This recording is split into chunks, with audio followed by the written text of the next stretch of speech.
We are honored to share these incredible stories with you. We hope you will use them as a guide and draw inspiration and comfort from the words of these women, many of whom have changed the course of history, and some who will be the next to do so. And remember, we are in this together. You're not alone. Love, Kristin, Kathy, Linda, Shelley, and Lauren. P.S. What was your moment? Chrissie Hynde, singer, songwriter, and musician, founding member of The Pretenders. Born 1951 in Akron, Ohio. The moment I was born. Claire Akumu, college student and activist. Born 1999 in Kampala, Uganda. At the age of 13, I was stricken with a serious illness, and 1 year later, I could no longer walk, run, or even stand. Still to this day, my doctors have not been able to define exactly what happened to my body, or even why.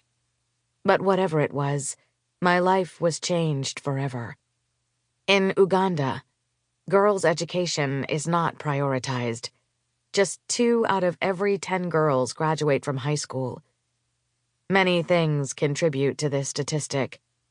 Lack of resources, long-standing social norms that set low expectations for girls, high teenage pregnancy rates, and an inherent cultural standard that values boys over girls. I happened to be one of the few girls in Uganda who attended school. But because of the complications from my illness, I had to stop going to school for a year. It was devastating.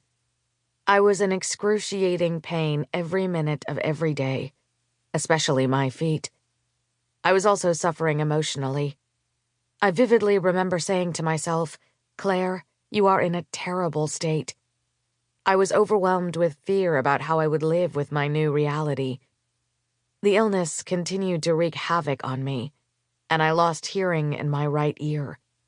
As the saying goes, when it rains, it pours. I cried myself to sleep for months. I wallowed in some self-pity, but mostly I had a lot of anger toward God. Every time I prayed, I asked just one question: God, how could you? Suicide crossed my mind more than it should have. I slipped into depression and began taking antidepressants, which likely saved my life. I am the youngest of 5 children, and because I have supportive and helpful parents and siblings, I was able to focus on getting better.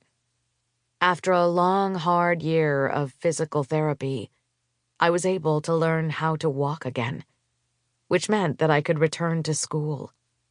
I was overjoyed that I could attend school, despite the pain that I was still going through. It was not easy, but I had my heart set on being back in the classroom. Before I got sick, I'd never been a shy or timid girl, but the new version of me was uncertain.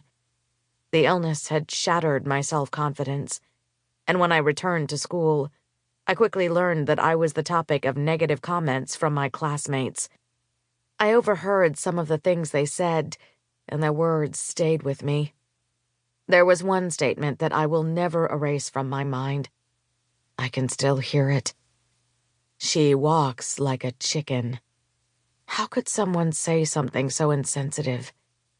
I had worked so hard to walk again. I felt hurt and angry and disrespected. I struggled and failed to hold back the tears. But something happened as I cried over those insults. Through my tears, something clicked inside of me. The confident girl I'd always been before I got sick came roaring back with a fury. I made up my mind that if I was going to be the subject of their conversations, I would be a worthy subject. I would give them something to talk about. The chicken mockery was my turning point, my moment. and I have never. To keep listening to this audiobook for free, click the link in the description. It will take you to a free Audible trial where you can listen to this and many other books for free for 30 days.